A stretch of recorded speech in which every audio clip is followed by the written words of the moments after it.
Bonsoir. Bonsoir, Christophe. On va parler d'innovation ce soir. Oui, Je veux parler d'innovation dans le contexte pédagogique. oui. Tu as plein de choses à dire. Bah, en tout cas, je pense qu'il y a matière à dire. Oui, en effet, c'est un terme qu'on entend beaucoup dans le milieu de la formation des enseignants et particulièrement en enseignement supérieur. En ce moment, on nous parle beaucoup des profs innovants, des programmes innovants. Donc, je pense qu'il y a matière à en discuter, oui. Alors, d'abord, la définition pour toi, le mot innovation. Alors, l'idée d'innovation, selon les auteurs, si on regarde, c'est l'idée d'introduire du nouveau dans un contexte donné. Ça veut dire que non pas on invente quelque chose, mais qu'on utilise quelque chose qui a été inventé quelque part et qu'on l'introduit dans un nouveau contexte. Et donc pour moi, c'est vraiment cette espèce de notion de... Donc, il n'y a pas de création. Voilà, normalement dans innovation, il n'y a pas création, il y a utilisation de quelque chose qui s'est fait ailleurs, mais qu'on va adapter à notre contexte. Et donc, novation, c'est... Alors, novation, c'est vraiment l'idée de la création. Création. Donc, c'est l'idée qu'on invente un nouveau concept ou une nouvelle méthode pédagogique. Alors qu'innovation, c'est l'idée de le récupérer et de l'adapter. Et donc, on dit souvent, on lit, on voit dans les écrits un peu partout, dans les enquêtes, que le domaine de l'éducation est le moins innovant. Alors effectivement, on constate que la machine de l'éducation, la machine scolaire, c'est une machine qui fonctionne relativement lentement, c'est-à-dire que les changements s'y font progressivement. Alors quand on dit ça à nos collègues, ils sont pas toujours très contents, mais c'est vrai. Parce que quand on voit d'autres domaines comme la formation des ingénieurs, la formation des médecins, des infirmières, des ergothérapeutes, quand on voit le monde des notaires, ça bouge beaucoup plus vite en général que dans le monde de l'éducation. Par exemple, je discutais il n'y a pas si longtemps que ça avec Denis Bédard, qui est professeur à Sherbrooke, et il me disait, chez les notaires, l'un des éléments clés, c'est pratiquement tous les 2 à 3 ans de mettre en place quelque chose de nouveau pour essayer. Et donc là, il y a peut-être un effet de la surutilisation de l'innovation qui empêche l'adaptation des profs, mais au moins il y a quelque chose qui bouge. Alors que nous, au niveau scolaire, au niveau de l'éducation, on est plus lent à faire nos changements et on dirait que les paradigmes mettent du temps à se construire et à convaincre. Alors, quels sont, à ton avis, les freins à l'innovation dans le domaine de l'enseignement ? Je pense qu'il y a, oui, il y en a plein. Je pense que l'un des avantages qu'on rencontre dans d'autres formations, et donc qui est peut-être un frein en matière d'enseignement, c'est le fait que dans les formations, on voit que ça bouge beaucoup, il y a souvent des ordres professionnels. Et ces ordres professionnels-là, ils sont des moteurs de changement pour les professions. Pourquoi? Parce qu'ils mettent à jour un certain nombre d'éléments, ils rendent leurs professionnels plus performants et donc ils invitent la formation à faire de même.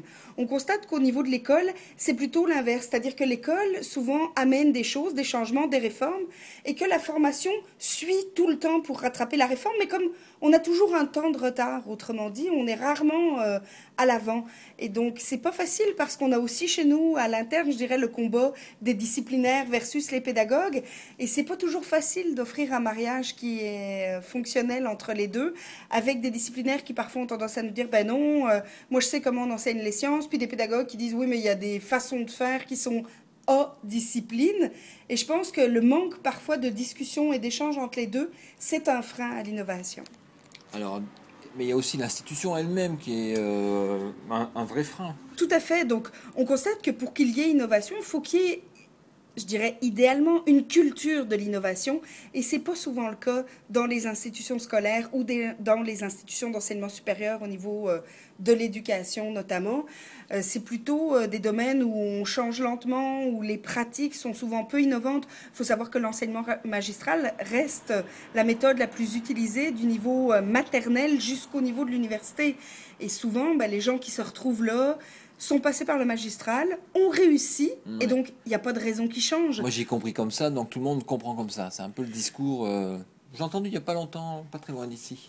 Mais tout à fait, c'est exact. En fait, quand ça a bien fonctionné, tu n'as pratiquement pas de raison de tenter un changement. C'est souvent les profs qui ont vécu des difficultés, qui ont du mal, ou les profs d'expérience qui se disent ben moi ça fait 25 ans que je le fais, je vois que ça marche pas, qui sont des moteurs à l'innovation. Ou ceux qui se rendent compte qu'il y a, au-delà des 20%, il y a quand même un problème. Exactement. Donc les profs qui sont mal à l'aise face à l'échec des étudiants et qui ne remettent pas tout sur ou les étudiants ou le système et de dire ben le système c'est comme ça. On l'entend souvent dire ouais mais moi j'ai pas de choix, je dois passer mon contenu disciplinaire, je dois passer ma matière, mais si en bout de ligne ça fonctionne pas, s'il n'y a pas apprentissage, ben on n'a rien gagné du tout. Donc il faudrait peut-être mieux favoriser la qualité versus la quantité. Et à l'opposé, quels sont les secteurs, les endroits où ça marche bien, à ton avis? On sait que le domaine des sciences de la santé, en général, médecine et sciences de la santé, sont un domaine où ça fonctionne bien et ils accordent beaucoup On t'a dit tout d'importance à à l'heure, la il y avait pédagogie. l'ordre qui était pour Oui, c'est beaucoup. ça. Mais est-ce que c'est le seul, à ton avis, le seul vecteur, ou c'est le principal? C'est un moteur important, mais je dirais que depuis maintenant de très nombreuses années, les facultés de médecine, sciences de la santé, mais surtout médecine, sont reconnues comme étant des lieux d'innovation. C'est des gens qui accordent beaucoup d'importance à la pédagogie, malgré ce qu'on croit. Et donc, ils sont prêts à faire des changements. Ils y mettent souvent les moyens aussi, parce que souvent, quand on fait des innovations, des changements, ben, ça a un coût, que ce soit en ressources Ouais. matérielles, que ce soit en ressources humaines, que ce soit en ressources financières. Et les facultés de médecine sont reconnues pour oser faire ça. Il y a aussi cette idée que ben, médecine, c'est prestigieux, et donc on se doit d'avoir une formation qui se situe au top. Et on voit que les facultés, pour attirer les étudiants, trouvent des moyens.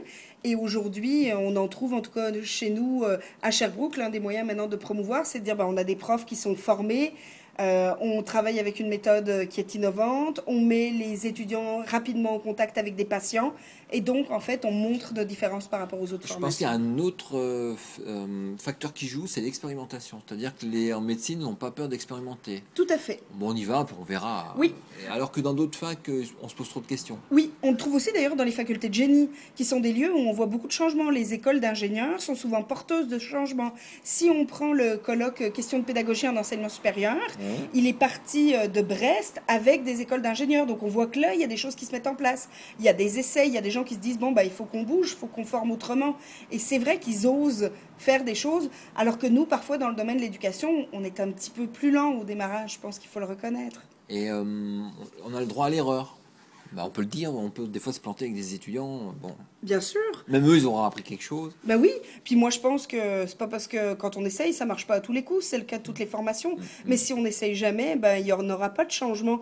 Et je crois qu'on est un peu cordonnier le plus mal chaussé. On a tendance à rester là-dessus, puis à se dire bon ben nous en éducation on est spécialiste, donc finalement je bouge pas tellement ou j'ai pas tellement besoin de formation non plus pour bouger, alors qu'on voit d'autres facultés où ils cherchent à dire bon ben moi ça marche pas, qu'est-ce que je peux faire d'autre. Je pense souvent que les profs qui n'innovent pas ne le font pas par manque d'intérêt, mais souvent par manque de connaissance des possibilités qui s'offrent à eux. Et à ton avis, comment on peut évaluer l'innovation, le gain fait par l'innovation? Alors, c'est une bonne question. Je pense que tout d'abord, on peut le mesurer au niveau de l'apprentissage. Donc, on peut parler Hein. autant de réussite des étudiants que de qualité de l'apprentissage qui est faite. Je pense qu'on peut y voir une différence, tant qu'à moi. On peut le voir aussi, à mon avis, au niveau du programme en lui-même, la collégialité dans l'équipe. Le fait qu'on soit un programme qui est plus axé sur la contextualisation, sur l'accompagnement, autant des profs que des étudiants. Parce qu'innover, ça demande aussi travailler avec les profs et l'équipe. Faut pas jeter la balle aux gens puis dire ben, il faut faire une innovation, ça suffit pas. Donc je pense que l'accompagnement, c'est un facteur, on va voir la différence. On va voir dans la motivation qu'ont les étudiants à venir en classe. On l'entend souvent dans les programmes innovants, les étudiants sont engagés et persévérants. C'est-à-dire que face aux obstacles, ils continuent parce que c'est motivant. Je pense aussi qu'ils reconnaissent dans le type d'emploi qu'ils décrochent. Donc, ils sont souvent reconnus dans les programmes innovants, les étudiants, comme étant plus performants sur le marché du travail. Certains vont dire, ils ont peut-être moins de connaissances, mais ils savent où aller la chercher et comment aller la chercher. Et ça fait la différence. Donc, je crois que, par exemple, dans les formations où il y a des stages, les programmes innovants ont marqué leur différence aujourd'hui. On le voit aussi dans le type de formation qui est offerte. C'est des programmes qui sont souvent plus professionnalisants, où on va donner des exemples concrets, où on va faire des choses aux étudiants. Donc on le voit au type d'évaluation qui sont Hein. proposées. Et ça, c'est tout des marqueurs d'innovation. Et est-ce que tu as une idée générale des tendances vers quoi on innove, vers quoi on va, vers quoi on évolue? Ben, je dirais qu'aujourd'hui, et je pense que Marcel Lebrun l'a dit plusieurs fois dans vos causeries, je pense que l'idée de l'enseignement magistral, il faut le voir comme une période révolue. Je pense qu'aujourd'hui, on doit axer sur un apprentissage plus actif fait par l'étudiant. Il faut qu'il en devienne acteur. Puis aujourd'hui, les savoirs évoluent très vite, donc on doit arrêter de s'axer sur les connaissances. On doit plutôt aller voir les compétences, mais aussi les compétences relationnelles, le savoir-être, c'est devenu important. Il n'y a pratiquement plus aucun métier où on peut travailler en individuel. L'équipe a pris beaucoup de place. Donc je pense que les programmes doivent s'adapter à ça. Donc c'est sûr que tout ce qui est pédagogie active du type apprentissage par problème, du type méthode des cas, du type apprentissage par projet doit continuer à faire son chemin. Et je pense qu'on doit aussi regarder maintenant dans les innovations tout ce qui va être les programmes hybrides, c'est-à-dire sortir un peu de la logique du présentiel où je viens en classe écouter quelqu'un pour aller dans une logique d'enseignement retourné, c'est-à-dire faire de l'apprentissage en classe et avoir des possibilités d'avoir une mobilité autant étudiante qu'enseignante. Ta définition d'enseignement hybride? Alors l'enseignement hybride, c'est très vaste, hein, parce qu'on sait qu'en fonction du type d'hybridation, en fonction des modèles vers lesquels on s'en va, on va trouver des différences. On constate aussi aujourd'hui que le complètement enseignement à distance, tel qu'on a pu le penser dans les premiers modèles, aujourd'hui, on constate qu'il est en train de perdre lui aussi de l'intérêt. Donc les gens sont plutôt dans une hybridation, soit en termes de lieu, c'est-à-dire d'alterner le fait d'être présent et puis d'être à distance, mais aussi en termes de période, donc avec des temps synchrones, des temps asynchrones, et ces différentes variables vont même amener à avoir une hybridation au niveau des ressources. Donc le fait d'avoir des écrits, des personnes, et il y a du changement à ce niveau-là, et je pense qu'on doit le penser dans une forme riche de l'hybridation. D'accord. Alors, moi, je viens d'innover, puis c'était ma première causerie nocturne. Voilà, par exemple. Là, c'était partant, tu vois, la causerie nocturne. Bon. C'était bien agréable. Merci Christelle. Avec grand plaisir, merci. À la prochaine alors. À la prochaine.